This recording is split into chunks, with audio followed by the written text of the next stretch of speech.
Paskong Pasko pero may naaksidente sa kalsada sa Muntinlupa ngayong umaga. Dahil daw yan sa gitgitan. Detalye tayo sa ulat on the spot ni Ian Cruz. Ian? Yes, Connie, Rafi, sugatan ng isang motorista sa naganap na aksidente sa kilometer 20 ng Skyway at Grade. Malapit yan sa Alabang Interchange. Lumalabas sa tinatahak ng puting SUV ang southbound ng gitgitin umano ito ng isang jeep. Kaya pumasok sa laybay at tila lumipad. Patagilid itong bumagsak sa northbound at nahagip naman ang isang kotse. May sugat ang motorista sa likod at mga galos. Ayon sa isang sakay ng kotse na nagpa-interview pero ayaw ibigay ang pangalan, may nakagitgitan daw na jeep ang SUV. Kaya ito na aksidente. Ayon naman sa driver ng TNVS, nagulat na lang sila sa nangyari pero nagpapasalamat na hindi sila nasugatan. Tumanggi naman ang mga taga-Skyway na magpa-interview. Agad namang dumating ang mga tow truck at team ng Skyway para mahila ang naaksidenteng SUV. Isang ambulansya rin ang dumating kaya nadala sa paggamutan ang SUV driver. Lagpas Alabang Viaduct ang mabagal na daloy ng sasakyan kanina sa northbound dahil sa aksidente hanggang kaninang 10:30 a.m. ng umaga. Balik sa inyo, Rafi at Con. Maraming salamat, Ian Cruz. Bad news pa muli na abala ang Christmas celebration ng mga taga-barangay 18 sa Caloocan nang magkasunog doon kagabi. Pero ang good news, nakaligtas naman po ang senior citizen na may-ari ng nasunog na bahay. Balitang hatid ni James Agustin. Nabulabog ang kasiyahan ng mga residente ng Tatampal Ali sa Barangay 18 Caloocan nang sumiklab ang sunog bago mag-alauna 1:30 na madaling araw kanina. Itinaas ng Bureau of Fire Protection ang unang alarma. Nasa 4 na fire truck nila rumisponde, bukod pa sa mga fire volunteer. Ang ilang bumbero pumesto na sa bubong para malapit ang mga pagbuga ng tubig. Tumulong na rin ang mga residente. Napula ang apoy matapos sa mahigit 20 minuto. Pagsilip ko, may usok na doon. Sinilip ko yung matanda, may apoy na siya doon sa dulo. Tapos yun na, sinigawan ko na yung matanda, ba't hindi kayo, lumabas na kayo, sabi ko masunog. Tapos kinalampag ko na silang lahat dito, lahat ng mga tao nagsisigaw na ako sa kanila. Sunog, sunog, sabi ko. Nakaligtas ang 84 na taong gulang na lola na may-ari ng bahay. Kwento niya natutulog na siya nang mangyari ang insidente. Mag-isa lang din daw siya naninirahan doon. Nagising na lang ako, may apoy na, malaki na. Saan niyo nakita yung apoy? Sa altar. Pansamantala siyang tumutuloy sa barangay hall ng barangay 18. Wala siyang nailigtas sa mga gamit. Sa katulad ko, napakahirap. Kasi pati pera ko doon nasunog. Oh, sa bag ko. Pati ID ko dito sa barangay, sunog yun. Sana kung mari lang, yung mga nakakargo sa buhay, kung mari lang matulungan ako. Kasi talagang wala akong nailigtas. Inimbisigahan pa ng BFP ang sanhi ng apoy at kabuang halaga ng pinsala. James Agustin nagbabalita para sa GMA Integrated News. Magbaon na po ng payong para sa mga mamamasyal ngayong araw. Uulanin pa rin ang malaking bahagi ng bansa maghapon hanggang gabi. Ayon sa Pag-asa, shear line ang magpapaulan sa Metro Manila, Central Luzon, Calabar Zone, Bicol Region, Eastern Visayas at pati na sa Marinduque, Romblon, Occidental at Oriental Mindoro. Hanging amihan naman ang magpapaulan sa Cagayan Valley, Cordillera Administrative Region at Ilocos Region. Habang sa nalalabing bahagi ng bansa, easterlies ang magpapaulan. Batay naman sa Metro Weather, posible ang light to moderate rain sa malaking bahagi ng Luzon. Sa Timog Luzon naman, posible po ang intense hanggang heavy rains sa ilang lugar. Sa Visayas, maraming lugar ang posibleng makaranas ng light to moderate rain sa mga susunod na oras. May chance rin ng intense to heavy rains sa Mindanao. Malaki po ang posibilidad ng light to moderate rains pati na ang intense to heavy rains. Habang dito po sa Metro Manila, posible ang light to moderate rains. Nitong nagdaang mga araw hanggang bisperas ng Pasko, masungit na panahon na nga ang naranasan sa ilang lugar. Diyan po sa Oriental Mindoro, Quezon Province at Bicol Region. Balitang hatid ni Bea Pinlac. Magpapaskong isolated ang 5 barangay sa Del Gallego, Camarines Sur.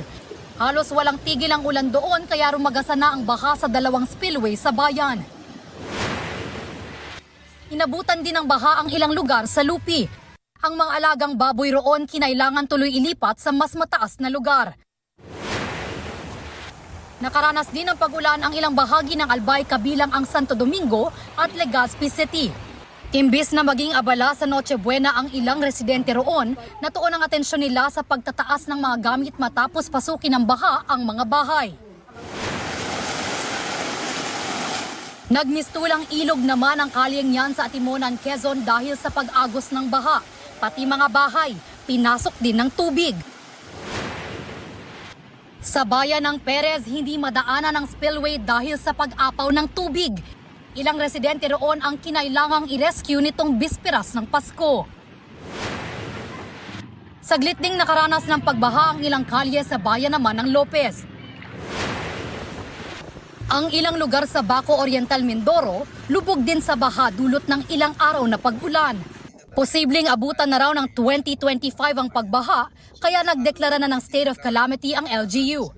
Namahagi na ng tulong ang lokal na pamahalaan at DSWD sa mga apektadong residente. Bea Pinlac, nagbabalita para sa GMA Integrated News. 25 na ang naitalang firework-related injuries ng Department of Health. Ang bilang na yan ay mula noong December 22 hanggang kahapon, bisperas ng Pasko. 23 sa mga nabiktima ng paputok ay lalaki, 2 naman ay babae. Karamihan sa kanila ay edad 19 na taon pababa. Ang bilang na yan mas marami kesa sa 6 na kaso sa parehong mga araw noong 2023. Paalala pong muli ng mga otoridad, huwag nang gumamit ng paputok. I-report sa mga otoridad kung may iligal na gumagamit at nagbebenta ng paputok. Huwag ding pulutin o sindihan ng mga paputok na nakakalat sa kalsada. At bantayang maigi ang mga maliliit na bata para maiwasang maisubo ang mga paputok. Mahigit 4 na raang boga ang sinira ng mga otoridad sa Rizal. Ayon sa Provincial Police Office, nakumpiska ang mga yan sa kampanya nilang Ligtas Paskuhan. Ilan sa mga nakumpiska ay gawa sa PVC pipe, lata ng mga sardinas, plastic bottles at laruang baril. Magpapatuloy raw ang operasyon ng pulisya at pagmumultahin ang sinumang mahuhuling gumagawa, gumagamit o nagbebenta ng mga iligal na paputok. Mga kapuso, ingatan ang inyong mga Christmas at year-end bonus lalo't talamak na naman ang iba't ibang panloloko, gaya ng cryptocurrency investment scam. Ayon sa Cybercrime Investigation and Coordinating Center o CICC, nag-iba raw ng modo sa mga scammer. Nagbukas umano ang mga ito ng digital accounts na madali raw burahin o deactivate oras na magdeposito ng pera ang kanilang mabibiktima. Base sa kanilang monitoring, milyong-milyong piso na raw ang nawala sa depositors ng ilang bangko sa nakalipas na mga araw, pero marami raw ang hindi nagsusumbong sa mga otoridad. Paalala ng CICC sa publiko, pag-isipang mabuti bago mag-invest. Tiyakin ding nasa pamamahala ng Bangko Sentral ng Pilipinas ang digital currency accounts. Sa mga nabiktima naman ng scam, maaaring tumawag sa hotline ng Interagency Response Center ng 1326. Ikinatuwa ng ilang senior citizen na hindi na kailangan ng purchase booklet para makapag-discount sila sa bibilhing gamot. Pero may agam-agam dito ang ilang doktor. Balitang hatid ni Maki Polido. Effective immediately, inutos ng Department of Health na hindi na kailangang magpresenta ng booklet ang senior citizen para makakuha ng 20% discount sa bibilhing gamot. Laman yan ang administrative order na nilagdaan ni Health Secretary Ted Herbosa. Ang kailangan nilang ipresenta sa butika, reseta at anumang government ID na nakasulat ang date of birth. Sa reseta na isusulat ng pharmacist kung ilang gamot na ang nabili sa prescription ng doktor. Tinanong ni Secretary Herbosa ang ating mga abogado, yung bang senior citizens booklet, meron ba yung requirement sa tinatawag na statutory law? Hindi naman nakasulat na required ang ating purchase booklet. Malaking bagay. Ba kasi hindi mo masasabi talagang, syempre senior ka na, no, makakalimutin ka na, natural na yun eh. It goes with the age. Pabor po ako dyan kasi minsan nakalimutan ko yung booklet. Si Lola Emelina, ilang beses na raw naranasang pagdating sa butika, hindi pala niya dala ang booklet. Malaki kasi yung booklet, yung reseta po, kahit itupi mo lang, ilagay mo na sa pitaka mo, okay na. Yung booklet hindi po dito kasya. Pero ang mga napagtanungan naming mga butika hindi alam o di pa ipinatutupad ang utos ng DOH. Hindi pa rin alam ng mga senior citizen na inabutan naming bumili ng gamot na nalimutang dalhin ang kanilang booklet. Tulad ni Lola Marian, sa halip na pang isang buwan, pang ilang araw muna. Bumili na rin ako ng pang-maintenance ko kasi kailangan ko pero hindi ko na-avail yung senior discount. Kung okay ito sa mga nakausap naming senior citizen, may agam-agam ang isang nakausap naming doktor. Pwedeng kasing maano yun eh, ma-fake nila yun eh. Unlike yun sa booklet na issued by the government. So matitrain nila kung ilan yung tablets na dispense. Sabi ng DOH, kaya namang alamin ng mga pharmacist ang peking reseta. Ayaw na lang niya masyadong idetalye kung paano ito. Ang pinakamatibay na security feature ng isang reseta ay ang tamang pagkasulat sa reseta. Tinuturo ito both sa medical school and also sa pharmacy school. Meron kaming mga paraan na pag nakita namin yung reseta, alam namin kung peke o hindi. Maki Pulido nagbabalita para sa GMA Integrated News.